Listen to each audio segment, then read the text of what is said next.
Hello दोस्तों, नमस्कार। मेरा नाम मनोहर है। आप सभी का आपके अपने YouTube चैनल स्टडी विथ मनोहर पर स्वागत है।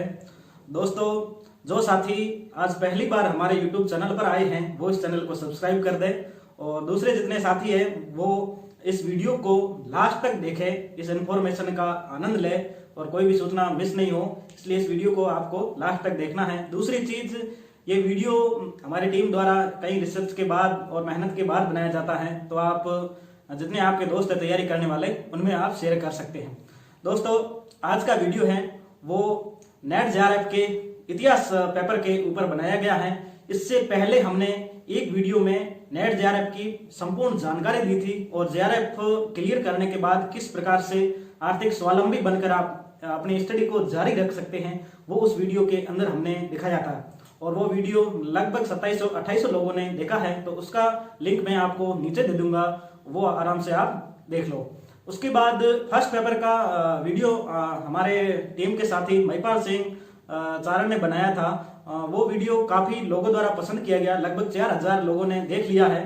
तो उस वीडियो को अगर आपने नहीं देखा है तो उसको आप जरूर देखना, ताकि आपका फर्स्ट पेपर बहुत ही अच्छा हो जाए। अब मैं सीधा जो हिस्ट्री पेपर है, जो सेकंड पेपर होता है, जो आपका सब्जेक्ट जो आप लेते हैं वही पेपर होता है। तो जैसे मेरा खुद का इतिहास सब्जेक्ट था और मैंने जो जून 2020 वाली जो एनडीए ने जेआरएफ और नेट का एग्जाम करवाया था उसको क्रैक किया है, उसको पास किया है। तो मैं आज आपको उसकी संपूर्ण रणनीति और क्या क्या एक आइडियल बुक लिस्ट हो सकती है उस पर मैं आपको बात करूंगा, एक एक चीज को मैं बताऊंगा।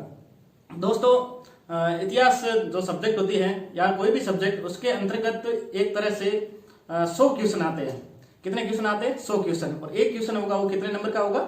2 नंबर का हो गया। इसका मतलब कितने हो गए? 200 नंबर का आपका पेपर होगा। दोस्तों ध्यान रहे, ये जो पेपर होगा वो ऑनलाइन होगा, कंप्यूटर के ऊपर ऑनलाइन पेपर होता है। फर्स्ट और सेकंड दोनों साथ में होते हैं, तो ये ऑनलाइन पेपर होगा। आपको ध्यान रखना होगा कि इसमें पेपर आपको नहीं मिलेगा, ऑनलाइन आपकी प्रयास जो आपकी एक तरह से प्रैक्टिस होनी चाहिए। दूसरी चीज, एक तरह से इसमें 4 भाग होते हैं पेपर में। कितने भाग हो गए? 4 भाग हो गए, ठीक है। तो पहला हो गया एंशिएंट इंडिया यानी प्राचीन भारत, उसके बाद मध्यकालीन भारत, उसके बाद आधुनिक भारत, उसके बाद इतिहास लेखन। इतिहास लेखन, ये 4 भाग हो गए, ठीक है। इसमें आइडियल रूप से ये माना जाता है कि एंशिएंट से 30 क्वेश्चन और मध्यकाल से 30 क्वेश्चन, मॉडर्न से 30 क्वेश्चन और 10 क्वेश्चन आते हैं वो इतिहास लेखन और रिसर्च के ऊपर आते हैं। तो एक तरह से ये 100 क्वेश्चनों का क्रम हो गया। अब हम चलिए दोस्तों, अब सीधा एंशिएंट पे देखते हैं, प्राचीन भारत में। तो सबसे पहले तो मैं आज चर्चा करूंगा कि इसमें आपको क्या पढ़ना है। तो दोस्तों ध्यान रहे, किसी भी अगर हमने इतना इतिहास पढ़ा है उसमें हम देखते थे कि किस प्रकार से जब युद्ध करने में जब राजा जाता था तो अपने साथ वो पूरा नक्शा लेके जाता था, पूरी वहां की जितनी जानकारियां थी उसको इकट्ठा करता था, उसके बाद वो युद्ध मैदान में जाता था।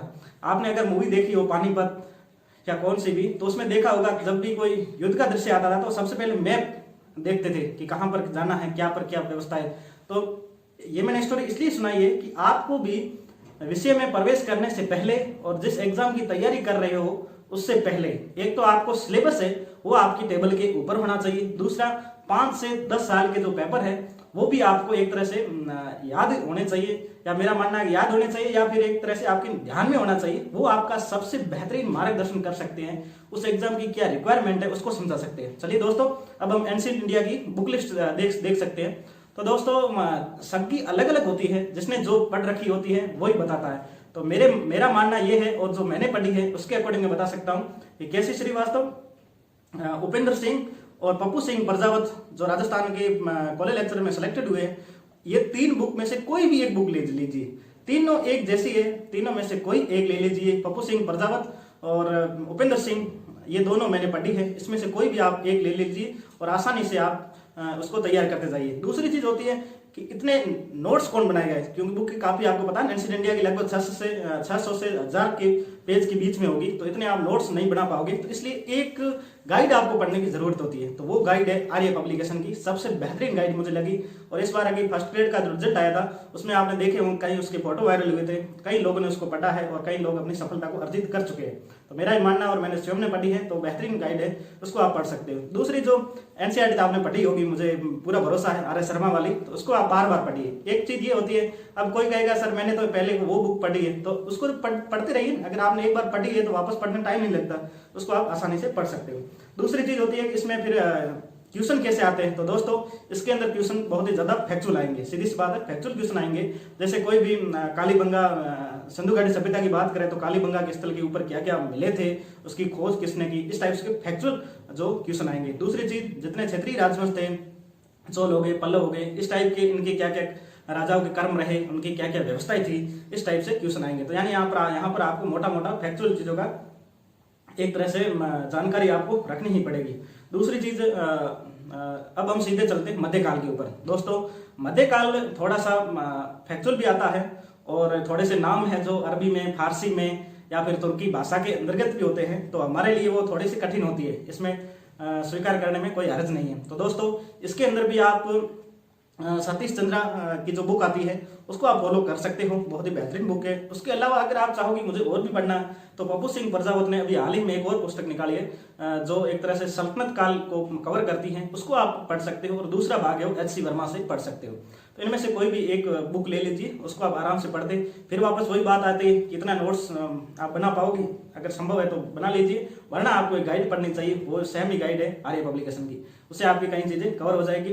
दोस्तों ये पेपर काफी फैक्चुअल होता है, तो इसलिए इसमें आपको पढ़ते टाइम भी आप, इसका मतलब फैक्चुअल होता है तो आपको पढ़ते टाइम भी वही उसी दृष्टिकोण से पढ़ना होता है ताकि ज्यादा से ज्यादा उस एग्जाम के अंतर्गत क्वेश्चन आए और उसको हम सोल्व करें। तो दोस्तों ध्यान रहे, इसमें एक तो ज्यादा से ज्यादा आएंगे स्रोत, जितने भी है, जो जियाउद्दीन बरनी वहाँ के इतिहासकार हुए तो उन्होंने कौन कौन सी पुस्तकें लिखी, उसके अंदर उन्होंने किस प्रकार से उन्होंने वर्णन किया है। इसी प्रकार से अबुल फजल के द्वारा कौन कौन सी पुस्तकों का लेखन किया गया, अमीर खुसरो ने कौन सी किताबें लिखी, उसके अंदर क्या क्या विषय वस्तु थी, ज्यादा डीपली जाने की जरूरत नहीं है, मतलब कौन सा इतिहासकार या फिर लेखक करता है, उसकी कौन सी पुस्तक है, उसकी एक लाइन के अंदर अगर पूछा जाए कि ये किस पर लिखी गई है, तो इस टाइप से ये चीजें होगी। तो यहाँ पर इन आपको ज्यादा से ज्यादा देखना पड़ेगा। दूसरे जितने भी क्षेत्रीय राजवंश हुए, जैसे गुजरात था, मालवा था, बंगाल था, तो यहाँ के राजा कौन थे और यानी सुल्तान कौन थे, उनका कर्म क्या रहा, तो ये पिछली बार 3 क्वेश्चन इस टाइप से आए थे। तो ये दोस्तों ध्यान रखने की आवश्यकता है, उनको आपको एक कर्म वाइज ध्यान रख लो और उसके एक एक दो पॉइंट ये आर्य में बहुत ही अच्छे से दिए हुए, तो ये आपको पढ़ना पड़ेगा एक तरह से। दूसरे जितने विभाग हो गए, जैसे दीवाने बंदगान, तो ये किसने निर्मित किया था, किससे संबंधित था, साहित्यिक दृष्टिकोण से क्या चीजें थी, तो एक तरह से ये मोटा मोटा हो गया मध्यकालीन भारत पर। अब हम दोस्तों आधुनिक भारत पर चलते हैं। दोस्तों ये सबसे बेहतरीन भाग होता है इतिहास के अंदर, सबको लगभग पसंद आता है, क्योंकि एक तो इतना हम स्वतंत्र आंदोलन पढ़ते हैं, क्योंकि आधुनिक चीजें जुड़ी हुई है, एकदम हमारा रिलेटेड होता है। दूसरा न्यूज़पेपर में खूब चलता रहता है, क्योंकि किसी की जयंती किस दिन आती है तो किस दिन किसकी क्या होता है, तो एक तरह से हम इसको रिलेट कर पाते हैं और हमारे से जुड़ी हुई चीजें हैं। तो दोस्तों इसमें ज्यादा से ज्यादा आपको एक तरह से यही कहना चाहूंगा, ज्यादा से ज्यादा क्वेश्चन सही करने की क्षमता रहती है और 30 में से आप 25 प्लस का टारगेट ले चलिए। और मेरा भी यही दृष्टिकोण था कि मुझे इसमें तो 25 से 30 के बीच में सवाल करने ही हैं, तो मैंने इस पर ज्यादा फोकस किया था। तो दोस्तों इसमें एक बुक आपको पता ही है, बहुत फेमस बुक है, बहुत ही यूपीएससी की सबसे फेवरेट बुक है और यहीं से क्वेश्चन आते हैं। वो क्वेश्चन बुक का नाम है स्पेक्ट्रम। तो स्पेक्ट्रम आपको पढ़नी है और दूसरी वही सैम आर्य की गाइड पढ़नी है। तो ये 2 चीजें हो गई। इसके बाद आपको इसमें जो क्वेश्चन आएंगे वो क्वेश्चन कैसे आएंगे, इसमें क्वेश्चन आएंगे, मैक्सिमम क्वेश्चन आएंगे वो कथन आधारित होंगे, ठीक है, कथन आधारित ही क्वेश्चन होंगे, मैक्सिमम क्वेश्चन कथन आधारित होंगे। तो आपको ध्यान रखने की आवश्यकता है कि वीए स्मिथ के द्वारा, सिल्ले के द्वारा कौन कौन से कथन कहे गए थे। दूसरे जैसे कांग्रेस के ऊपर अगर बात आती है तो जैसे षड्यंत्रकारी का सिद्धांत किसने दिया था, तो जैसे आरपी दत्त ने दिया था। इस टाइप से मतलब थ्योरियां और इस हिस्टोग्राफी टाइप के क्वेश्चन इसमें मैक्सिमम आएंगे। दूसरे क्वेश्चन इसमें 5 से 10 क्वेश्चन आएंगे, वो आएंगे कालक्रम के हिसाब से जमाना। तो दोस्तों जैसे मैं आज आपको पूछ लेता हूं कि नेहरू रिपोर्ट, पूना पैक्ट और तृतीय गोरमेल सम्मेलन और मैकडोनाल्ड घोषणा, इन चारों को आप क्रम वाइज कमेंट में बताइए कि कौन कौन सी कब कब हुई थी। इस टाइप से खूब सारे क्वेश्चन आपको कालक्रम के हिसाब से आएंगे। दूसरी चीज जितनी सारी संस्थाएं हुई है, जैसे इंडियन वुमेन एसोसिएशन था या जितने भी ब्रह्म समाज हो गई, आर्य समाज हो गई, तो इनका क्या क्या कालक्रम था, इनके कौन कौन इनके नेता थे, इस टाइप से खूब सारे क्वेश्चन आएंगे और पूरे फैक्चुअल क्वेश्चन आएंगे। और इन 2 किताबों को आप पढ़ लेते हो तो मैं दावे के साथ कह सकता हूँ आपके 25 प्लस क्वेश्चन इसमें हो जाएंगे। और आपको चाहिए कितने यही तो है, 60 लगभग क्वेश्चन चाहिए और नेगेटिव मार्किंग तो है नहीं, और इसलिए तो आपको इस पे ज्यादा से ज्यादा फोकस कर लोगे तो एक तरह से आप JRF के बहुत ही करीब पहुंच जाओगे और फर्स्ट पेपर आपको बहुत अच्छा करना ही पड़ेगा। अब हम जो तीसरा पार्ट है हमारा, चौथा पार्ट इतिहास लेखन। तो दोस्तों इतिहास लेखन आप, मैंने तो पर्टिकुलर उसको ज्यादा पढ़ा नहीं था, आप एक तरह से इतना पढ़ लोगे इन 3 चीजों को तो एक तरह से वो उसमें काफी चीजें कवर हो जाएगी। इसमें लगभग क्वेश्चन आते हैं, एक तो 5-10 साल के पेपर आप पढ़ लेना, उसमें जिस इतिहासकार के जो कथन आए हुए उनको याद कर लेना जो अभी पूछे गए थे। उसके बाद उनकी जो पुस्तकें हैं, जैसे E.H. कार एक नाम के इतिहासकार हैं, उनकी है जैसे व्हाट इज हिस्ट्री, इस टाइप की है। कोलिंगवुड की कौन सी है, रैंक के कौन क्या लिखा था, इस टाइप से उनकी ये चीजें देखनी, उनकी एक एक लाइन में विचारधाराएं देखनी होती है। दूसरी जो इतिहास है ना, इतिहास एक लिखने का तरीका होता है, ठीक है। उसमें जैसे सबसे पहले साम्राज्यवादी इतिहास लिखना आया तो उन्होंने भारत के विरुद्ध में भारत की कमजोरियों को ज्यादा से ज्यादा दिखाया। उसके बाद उसके प्रत्युत्तर में राष्ट्रवादी विचारधारा का आविर्भाव हुआ, तो राष्ट्रवादी में जैसे गोखले वगैरह, इन्होंने उसके प्रत्युत्तर में भारत की जो सांस्कृतिक परंपरा थी उसको एक बड़ा चढ़ाकर दिखाया गया। उसके बाद विश्व के अंतर्गत एक मार्क्स नाम के व्यक्ति हुए जिन्होंने दास कैपिटल पुस्तक का लेखन किया, उनकी विचारधारा के अंतर्गत मार्क्सवादी इतिहास लेखन का आविर्भाव हुआ। तो मार्क्सवादी इतिहास लेखन आर्थिक थीम के ऊपर ज्यादा से ज्यादा जोर देता है। उनका मानना था कि इतिहास का निर्माण जितना भी निर्माण हुआ या पतन हुआ है वो आर्थिक थीम के आधार पर ही हुआ है। तो उनकी इस टाइप से ये हो गई। आजकल जो पूरे विश्व में या फिर 70-80 के दशक में जो पॉपुलर एक और इतिहास लेखन की परंपरा हुई जिसे बोलते हैं सबाल्टर्न, जिसके लेखक थे या उनके प्रतिनिधि थे वो रणजीत गुहा, गायत्री पांडे ऐसे व्यक्ति थे। तो ये थी कि अगर हम आंदोलन को पढ़े तो कितना होता आंदोलन, बस बड़े बड़े नेताओं के नाम होते, लेकिन आप पढ़ते हो कि 1-1 लाख लोगों ने धरने दिए, प्रदर्शन किए, तो उनके नाम कहाँ है, उनका कहाँ पर योगदान है। तो इसके लिए उन्हें सबाल्टर्न इतिहास लेखन आया, नारीवाद इतिहास लेखन, इस टाइप से ये सारी विचारधाराएं हुई। इनको आप पर फोकस करना पड़ेगा कुछ चीजें। और मेरा मानना है कि अगर आप इसमें ठीक ठाक पढ़ के गए और कुछ भी नहीं पढ़ के गए तो ये आपके 10 में से 500 क्वेश्चन आसानी से सही हो जाएंगे। और जिसको लगता है कि नहीं मुझे तो पूरे करने हैं और मुझे इसमें ज्यादा से ज्यादा करना है, तो वो आप इग्नू के जो MA के नोट्स आते हैं इतिहास लेखन पर वो पढ़ सकते हो। दूसरा यूट्यूब पर इसके कुछ वीडियो देख सकते हो ताकि आपको पता चल जाए कि क्या क्या होता है। चलिए दोस्तों, एक आइडियल रूप से ये पुस्तकों की सूची हो रखी है, ठीक है दोस्तों। ध्यान रहे, फर्स्ट पेपर के बगैर आपका ज्यादा मेरा मानना है कि नहीं हो सकता।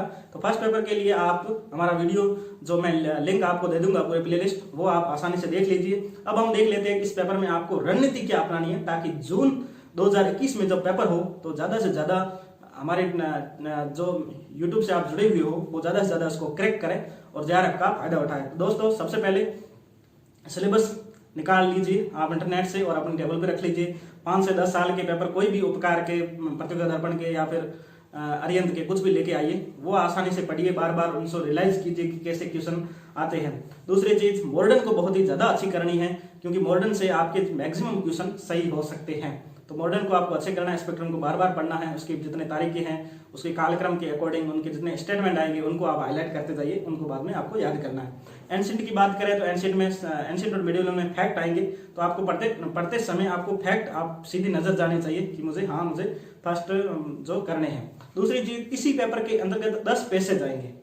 पैसेज क्या आएंगे? 10 पैसेज आएंगे जो लास्ट में होते हैं, तो उनको आप एक तरह से इतनी प्रैक्टिस कीजिए कि वो 10 में से 8 से 10 क्वेश्चन सही हो जाए तो आसानी से आप क्रैक कर लोगे। चलिए दोस्तों, ये एक तरह से हिस्ट्री का मोटे तौर पर हो चुका है। अब आपको कोई भी अगर डाउट हो तो मुझे आप कमेंट बॉक्स के अंतर्गत पूछ सकते हो। दोस्तों ये वीडियो हम बहुत मेहनत से बनाते हैं, इसलिए इस वीडियो को ज्यादा से ज्यादा लाइक कीजिए, ज्यादा से ज्यादा लोगों तक शेयर कीजिए और हमारे चैनल को सब्सक्राइब कीजिए, अपने दोस्तों को बताइए। चलिए दोस्तों, ऑल द बेस्ट, जय हिंद, जय भारत।